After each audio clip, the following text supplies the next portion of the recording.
Let's welcome Theron Klos and Juan Casanova.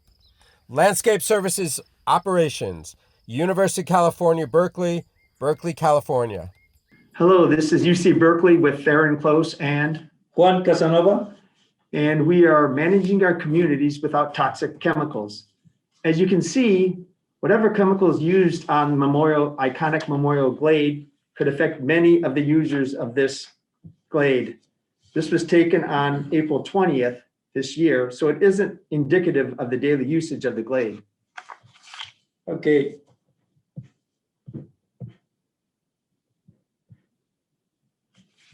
Our UC Berkeley statistics are as follows. The main campus is about 178 acres. The Hill campus is over 1,000 acres. The students over 43,000. The faculty, 2,500. And the gardeners that maintains the whole campus and the off campus is 15.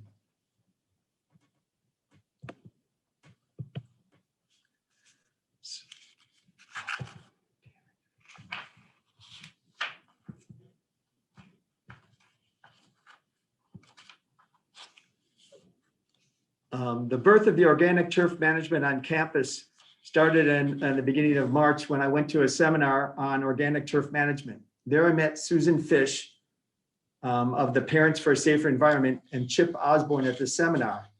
I was enthused after picking up on Susan Jun Fish's excitement. So we received a $10,000 grant for a three-year pilot project. The pilot project began in 2018 with Chip creating a natural turf management technical review turf pilot program. So since then, we received incredible amount of support from beyondpesticides.org throughout the project. We are basically the boots on the ground and have worked collaboratively with Chip, Jay, and Drew, and most recently with Jeff. Our soil results from December 2020 shows vast improvement in the soil details from July 2018.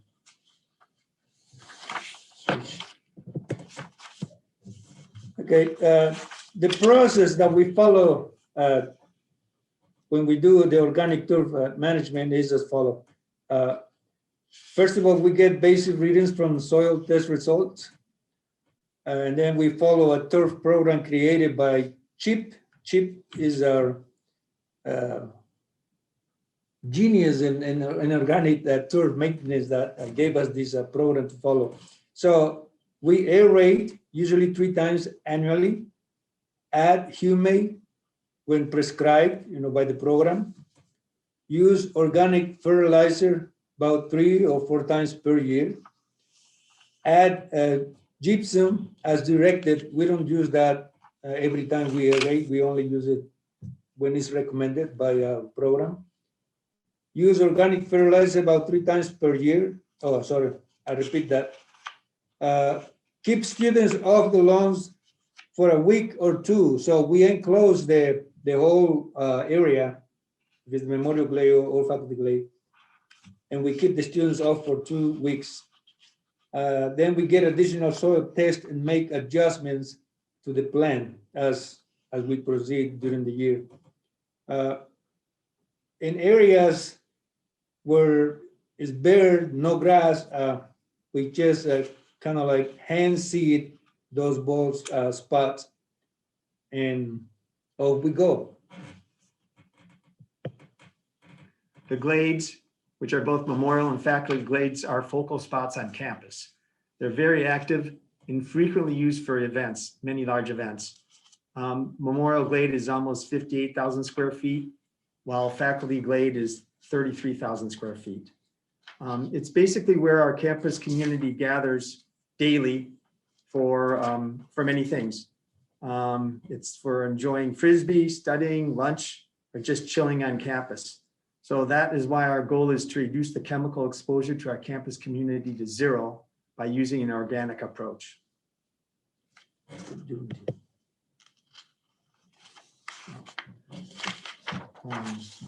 So A key factor is to get support for the organic turf management.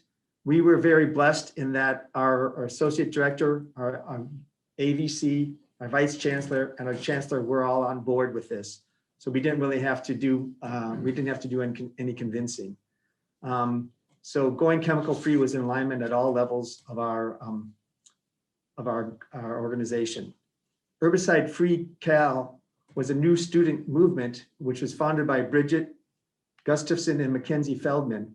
This group supports no chemical usage on campus, especially landscapes. They were instrumental in getting glyphosate banned on campus. And also another challenge was to get buy-in from the gardeners, since they were going to be doing that on the turf work. Okay, the challenges that the gardeners face when we do the organic maintenance is as follows. Historical maintenance of the glades was minimal. Fertilize twice annually before convocation and graduations. Spray for broadleaf weeds about 2 to 3 times per year. Had to learn new skill set. Use new equipment, tractors. We never used tractors before. A stand-on aerator, slit seeder.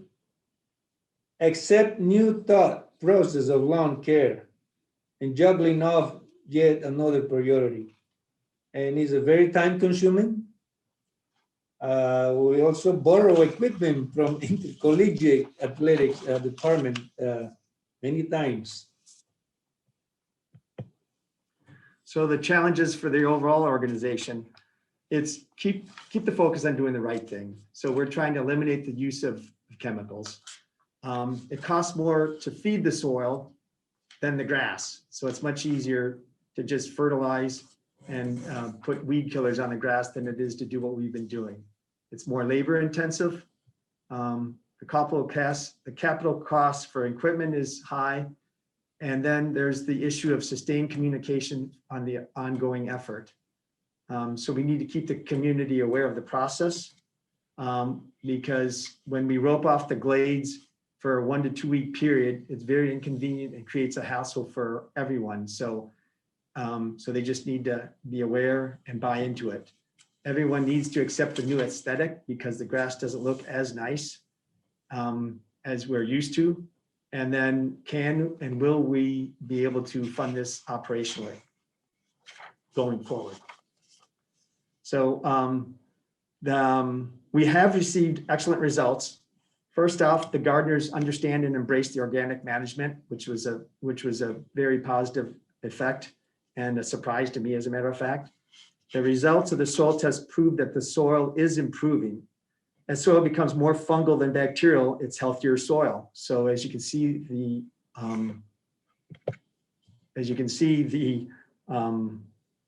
flagellates have increased tremendously. They feed on bacteria. The active fungi has gone up 80%. That also feeds on the bacteria. And the mycorrhizae fungi has almost doubled. So that's also a bacteria feeder. So with that, the ciliates have dropped drastically from 594 to under 8.5.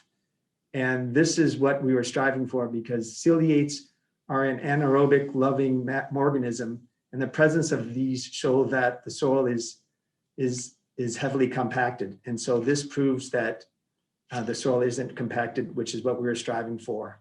So the improved appearance of the lawns is the end result. And here are what they look like now.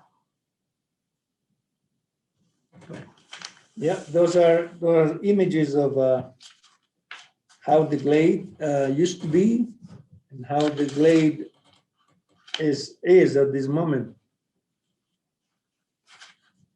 Please note that in the lower left-hand corner, there's some bald spots, bare spots you can see, and in the right-hand corner in 2021, those are no longer present.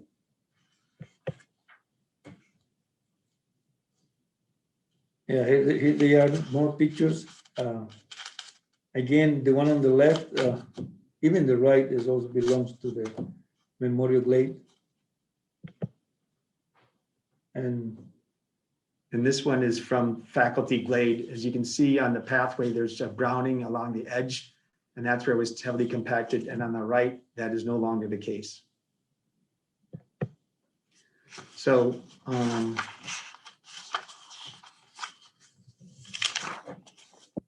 we're working hand in hand with our organic turf management program on the glades. We are also working with herbicide-free campus to eliminate the use of herbicides in all of our landscapes. So this is our picture and was a group project that we had on the glade and the surrounding landscapes with herbicide-free cal. And their motto is using hands, not herbicides. So thank you and have a chemical-free day. Let's welcome Dr. Rella Abernathy, board member Beyond Pesticides, Ecological Planning Program, City of Boulder, Boulder, Colorado. Hello from Boulder, Colorado, a town of 100,000 that is located 25 miles northwest of Denver at the foot of the Rocky Mountains. I'd like to start by taking you on a quick virtual tour of Boulder. Boulder is situated where the Great Plains and the Southern Rocky Mountains merge between two continental scale ecoregions, marked by these iconic rock formations known as the Flatirons. Boulder's land management approach has been heavily influenced by our geography and the amount of land that the city owns. Over the years, the city has acquired over 47,000 acres of open space land. The center area here, that's white area, is where the city is located, and to give you a sense of the scale, the city is 27 square miles. So all these green areas are open space land outside of city limits. It's owned by the city. Boulder owns incredibly beautiful mountain parks. And in the plains, the city owns grassland, prairies, wetlands, and agricultural properties. And due to our geography, there's rich biodiversity, both alpine and prairie species, and species that occur in transition zone between the two regions. So owning and preserving this land has created a culture of environmental stewardship that has deep roots in our community and in the city organization. And being surrounded by this incredible beauty with the responsibility of caring for it for future generations has shaped the way we manage our lands and has started us down the path over 2 decades ago of reducing and eliminating chemical inputs and focusing on overall ecosystem health. But all of this is at risk from the global changes that are wreaking havoc around the world. And here in Boulder, we're watching the impacts from the climate emergency unfold before our eyes. Land management practices have put the planet in jeopardy. We have to be willing to re-examine and rethink the way we landscape, the way we farm, and the way we manage mosquitoes. So what are all of us doing that's wrong? Well, the first thing that people think to do when confronted with a pest is to look for an efficient way to kill it, a silver bullet.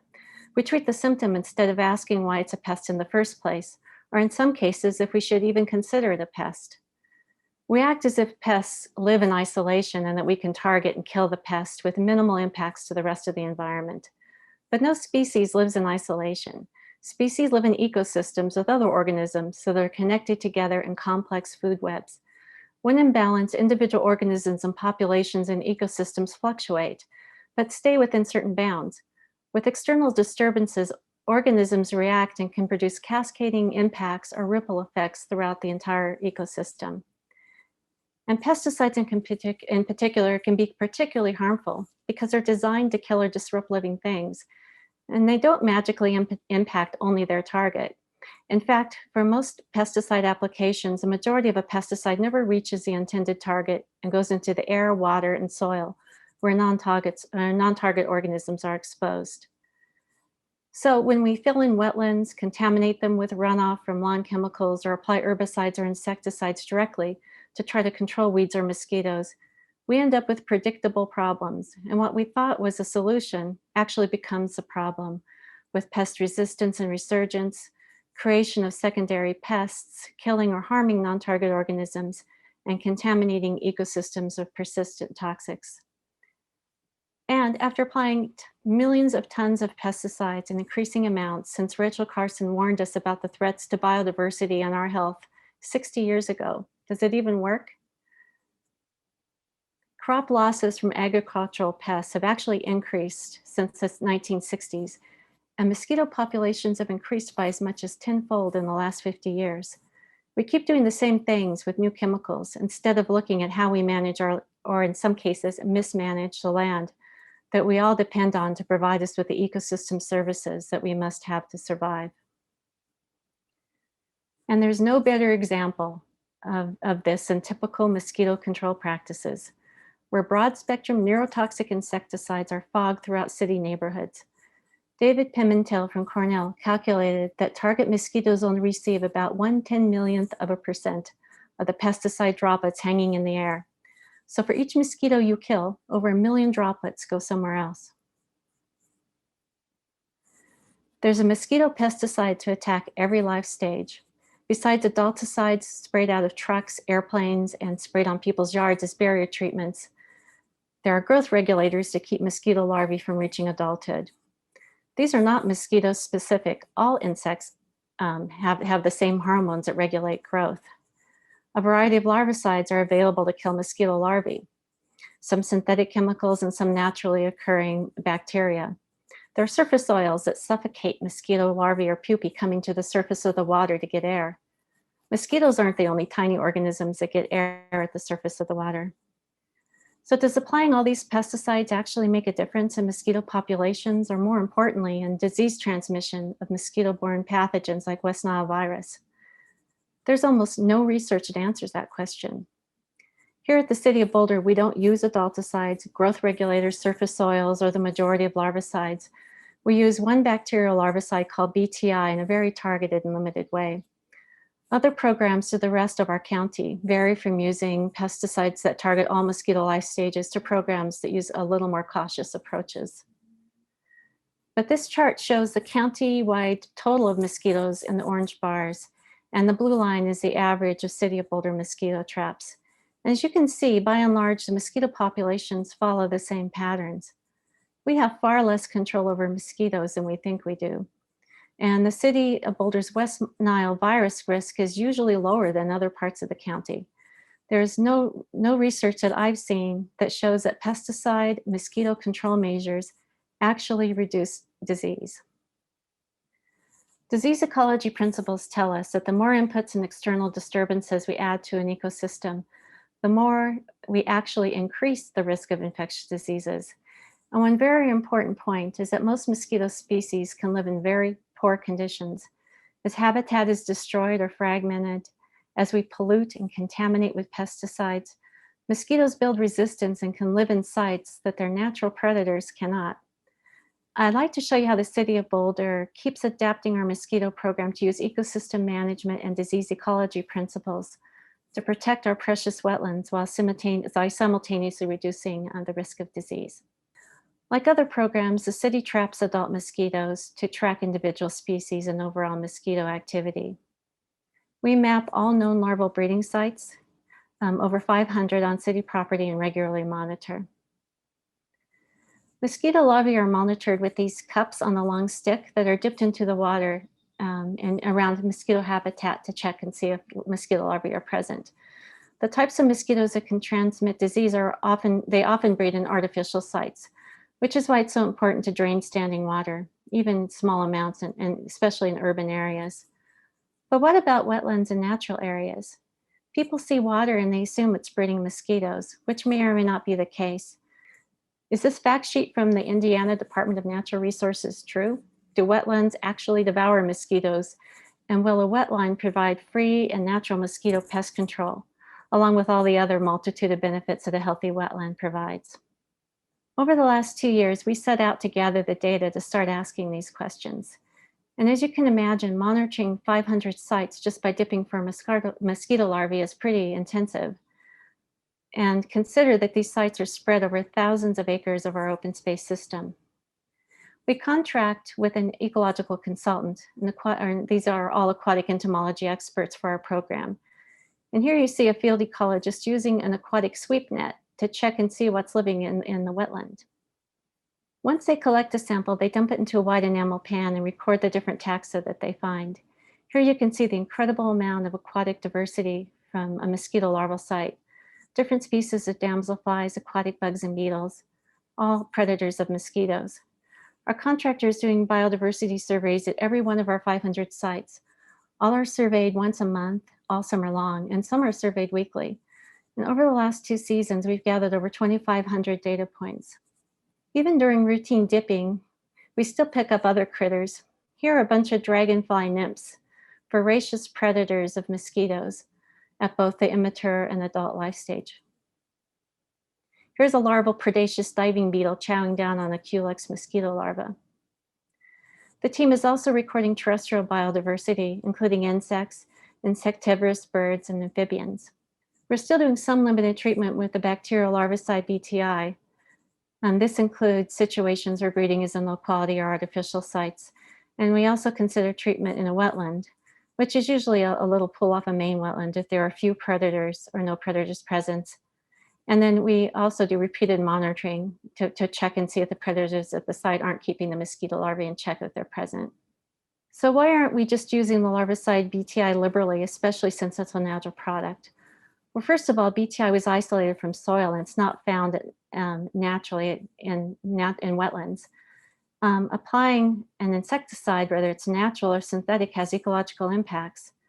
As a bacteria, BTI can produce, accumulate, and sediment, can be transferred to other places, and has impacts on other organisms besides mosquito larvae. It can kill non-biting midge larvae that are the foundation of aquatic food chains, which impacts on up the food chain to the dragonflies that eat the midges and to the birds that eat the dragonflies. But one of the most worrying impacts from BTI is what happens to tadpoles. And then this little film I just showed you, we get many tadpoles present in a large proportion of our wetlands. So here's what BTI at field application levels does to tadpole guts.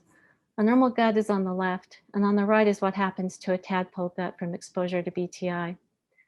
Amphibians are incredibly threatened and have declined around 81% in just 40 years around the world. So this is one major reason that we're using BTI as little as possible and trying to completely avoid it in areas that have amphibians. But just from 2 years of collecting data, and we expected it would take several years before we'd see patterns emerging from our biodiversity surveys, we're already seeing some pretty amazing and statistically significant information. I don't have time to go over all of our data analysis, which has been done by an aquatic ecologist, Dr. Christopher Kodelik. But you can see here on the horizontal axis is aquatic invertebrate taxa richness. So that shows you how much biodiversity is there. And most of these are mosquito predators. And on the vertical axis is mosquito larval abundance. And as you see, the more biodiversity richness, the lower mosquito larval abundance. So our preliminary data shows what common sense tells us, that predators and rich biodiversity naturally lower mosquito larval populations. We will continue to collect biodiversity data at this level for the next few years as we learn more about these relationships so we can manage our wetland ecosystems in ways that naturally keep mosquito breeding lower while protecting the amazing biodiversity of our wetlands. Thank you. Let's welcome Councilor Dennis Shanahan and John Storer, Community Services Director, City of Dover, Dover, New Hampshire. Hello, everyone. I'm Dennis. I'm the City Councilor. With me is John Storer. He's from Community Services. What we're here to do is tell you a story of how Dover, New Hampshire got involved with organic turf management and non-toxic pest control. Dover is a small city of about 30,000 people in New Hampshire. We're about to celebrate our 400th anniversary of being settled. So we have a little bit of history. And as you can tell from the image behind me, that's a river going through the center of our downtown. We are part of a larger watershed of a very important body that really plays a big role in a lot of our decision-making around here. So we're going to talk about the path that Dover took towards organic land management. Not linear, not without bumps. We'll go over the ups and downs, the good stuff and the stuff that we could have done better. And hopefully there's some lessons learned that folks who are participating can take away. My involvement as a city councilor began just after I was elected to my first term as a city councilor. So this is my introduction to local governance. We have a local advocacy group, Non-Toxic Dover, has been reaching out to the city for years prior to that without a lot of success. And they reached out to me to talk to us about the use of Roundup, glyphosate, for curbside weed control. folks generally know curbside weeds need to be controlled so they don't destroy your sidewalks, your curbs, and break up roadways adjacent to it. So it's important to keep those under control. And at about this time, the World Health Organization, the IARC, had recognized glyphosate as a potential carcinogen. So the attention was really starting to focus on that substance. Non-Toxic Dover was also advocating that we eliminate the use of 2,4-D, in part due to its impact in fish and other wildlife. Dover is in the watershed for the Great Bay in New Hampshire, one of the major bodies of water in the Northeast area, and a body of water that has been compromised by a number of different contaminants. So I drafted a resolution to address these two specific items. Being the good freshman counselor that I was, I have a constituent who wants something done. I'm gonna get it done for them. So I presented that resolution to the council and got some great questions. What I didn't get was, prove to me we need to do this. My science is better than your science. So there was really very little of those kinds of conversations. But the real question that was asked, so we eliminate Roundup, we eliminate 2,4-D. What's going in its place? How do we know that's even any better for the environment, for the kids, for the folks that are concerned about exposure to these things? So I took it back. I said, let's table it. Let's address those questions. And I started thinking, what is it we really want to do? What is the goal that we want the city to have? Think with the end in mind, think a little bit bigger than I was thinking before. And I brought forward a different resolution, completely different resolution. What this did was to simply eliminate the use of synthetic herbicides, pesticides, and require the use of the least toxic substance that we can for all types of weed control, not just curbside weed control. And then as a follow-up, I added that the city will transition to organic turf management over the course of 3 years. To my surprise, the folks that had to deal with that accepted it. The city manager said, yep, that's something I think we can do. We made the presentation to the council and it was passed, and it became policy for the city. John, can you now talk about where we are with curbside weed control and experience with the different forms of controls that we've tried in the past few years? Yeah, sure. Thank you, Councilor Shanahan. And I'm John Storer, Director of Community Services. I say community services is glorified public works. So I say I'm a jack of all trades and master of none. So from an implementation standpoint, it was easy to follow up on the council's directive. For our curbside bid, Councilor Shanahan mentioned we're a community in the Northeast and New England state, population about 30,000. We had been treating maybe 30 miles of our downtown roads where we either would have sidewalks or we'd have curb lines, but that would leave maybe, we have 150 miles total if we're only treating 30 miles. We still have some rural areas where we weren't worried about any weed growth. So historically, we had gone out to bid. We had nobody on staff, so we would go out to bid for weed control services, and we would ask for 3 options. The simplest and easiest was glyphosate. But it was just a blanket approach. It was literally a couple of college kids on a golf cart. They get a state applicator license and they drive up and down the streets with a backpack sprayer. And that's how we got rid of the weeds. We would ask for a mechanical or like a non-chemical option, like burning, freezing, hand pulling, weed whacking. We very rarely ever got any bids in that regard. And years prior, we had actually tried burning, and there was an episode where a doorway caught on fire. So we said, we're not going to do that anymore. And then we had been asking for organic bids, but we really never got anything productive there. But after the council resolution came forward, we had a new incentive to make sure that we were following up on that to find the least toxic and not using synthetic products. So then we looked around for what others might have experimented with. And we found that ammoniated soaps, we settled on a product called Final Sand, and we did a bid around that. And we did that last year, had pretty decent success. Final Sand is a post-emergent. You have to have superficial contact with the weeds, so the weeds actually have to grow.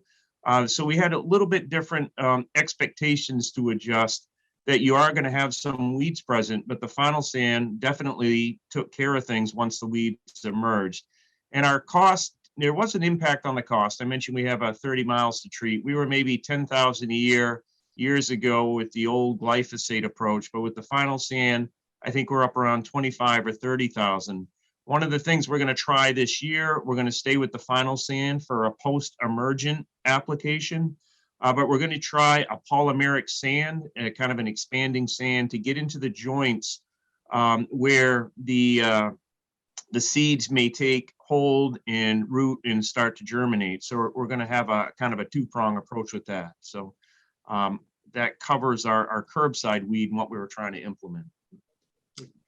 So to continue the discussion about our organic turf management program, really a couple of strong lessons learned that we have worked through as we've gone through this. The resolution that was passed allowed for a 3-year transition period. And when we went out to bid with that, the bid that came back, that was the winning bid, because as a city, we're going to do what's best for the pocketbooks of our constituents. The one that came back that the lowest cost was our prior vendor. And what he simply did was to substitute the substances, organic fertilizers, for a portion of the synthetic fertilizer. Looking back on that, that's not the right approach. You don't just take 1 bag of organic and 3 bags of synthetic and say, okay, now I've met the transition period. We worked through that.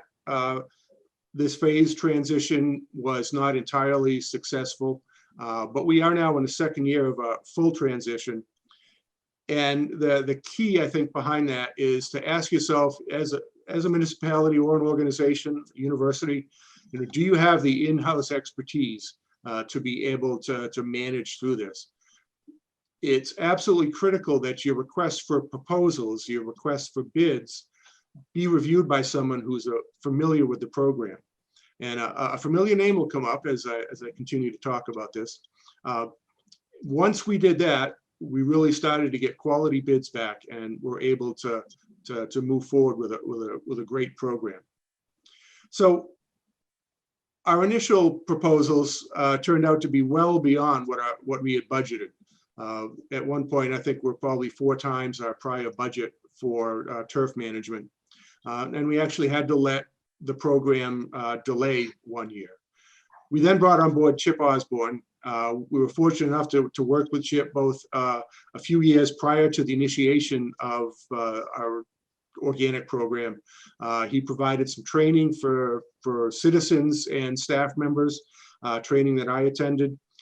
He then, along with Non-Toxic Dover and Beyond Pesticides, joined us up with Stonyfield Yogurt. And we picked up a baseball field as a pilot program and developed a full plan on that field. And we were able to take the lessons learned from that and apply it to the request for bids that we've used in the last couple of years. So our partnership with Chip and Osborne Organics has really been key. Working with him has been a real game changer, getting this moved on. So this year we're looking forward to great results. Unfortunately, we are also looking at a 2nd year of a drought. So I'm sure the folks in California know what that's all about. But a good organic program will work through droughts and still produce an acceptable quality field. John, you want to talk about where we're headed in the future and some of the costs that we've seen for the current budget season? Yeah, for the sake of time, just touch upon the magnitude. Here in Dover, we're treating 24 acres at 21 different sites. We say about 1 million square feet a year. Under our old program, we had a very basic, the landscaping firms could come in and pretty much treat with anything. We had no guidelines, restrictions, and our cost might be 25 to 30,000. We're sort of settling in at a sweet spot about 70 to 75,000. As Councilor Shanahan mentioned, if I could give any advice, is to make sure you get the expertise in-house, arm yourself with knowledge.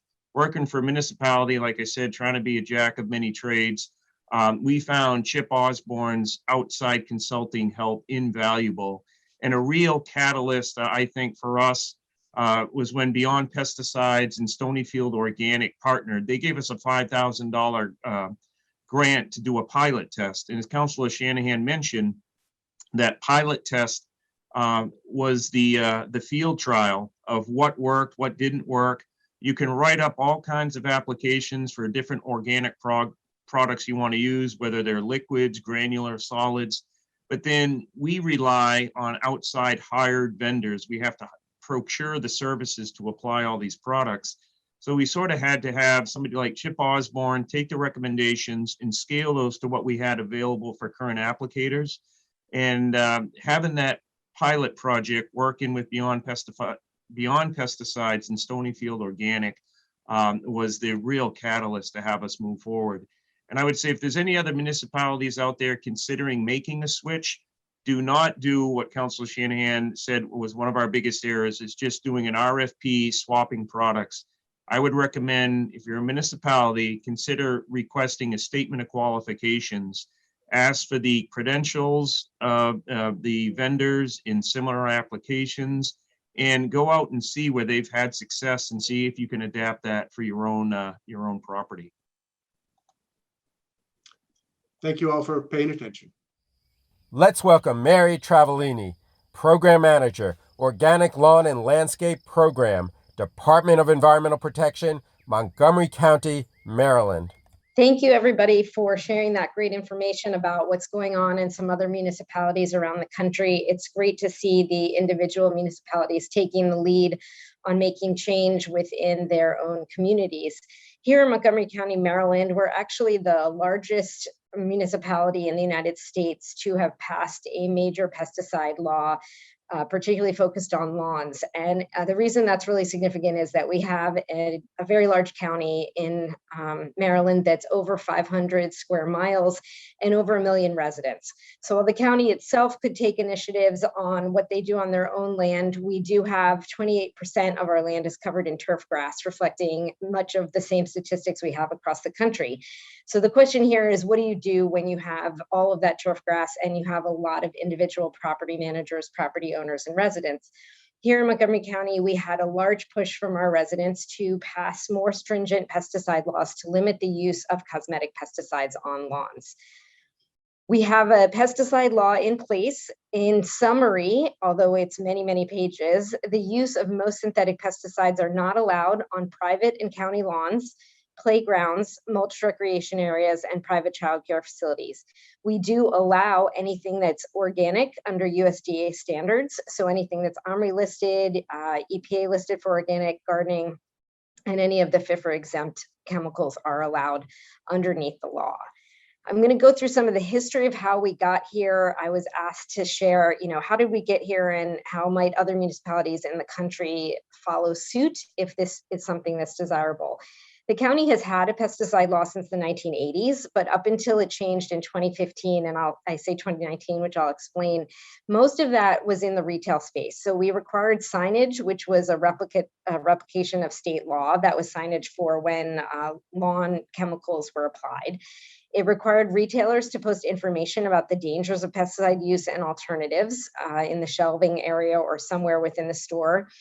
It enforced the spillage and transport in retail operations, and it enforced the display in retailers for food, so that Twinkies and rat poison were not on the same shelves. But that was the limits to our pesticide law. The state, though, has some pretty stringent regs. We know that some places in the country you can practically just mix your own stuff in a bathtub. But here in the state of Maryland, we have a lot of regulation through our ag department. They license all of the applicators. They license things dealing with large spillage, the transport of chemicals, industrial supply and mixage of chemicals, improper usage and signage. There's a state mandated IPM plan for public schools. Here in the state of Maryland, we are not a, quote, preemption state for pesticide regs, which means that the state has allowed us to have within our counties or small municipalities to have our own regulations that exceed what the state has for pesticide regulations. Alaska, Hawaii, Kentucky, Maine, Maryland, and Nevada are not preemption states because the state legislatures have waived that. but there are 44 states that are preempted. The states still have the right to waive this preemption. If you need to or want to approach it from a state angle, you can go to the legislation at the state level and allow it so that the counties can preempt the state regulations, but the industry will fight it. And in fact, they're trying to fight it strongly through things like the Farm Bill, because states that have the preemption laws in them really can restrict some of the pesticide usage. Most states typically don't exceed the federal regulations. They will just match what the federal regulations have and then maybe add a few things here and there. And there's also, for some of you familiar with it, there's something called the precautionary principle, which has not been applied strongly in the United States, but it's been applied strongly in European nations related to pesticide usage. Where we are today, as I mentioned, in the county, you cannot apply synthetic pesticides that are not organic on lawns, playgrounds, mulch recreation areas, or the grounds of childcare facilities. They can only be organic for pesticide and weed treatments. There are exemptions. There's a limited list of invasives that can be controlled. Any pests of trees and shrubs can be controlled. Biting and stinging insects and disease vectors can be controlled. And of course, some of our landscapes like golf courses, ag areas, and also athletic fields are exempted from the law.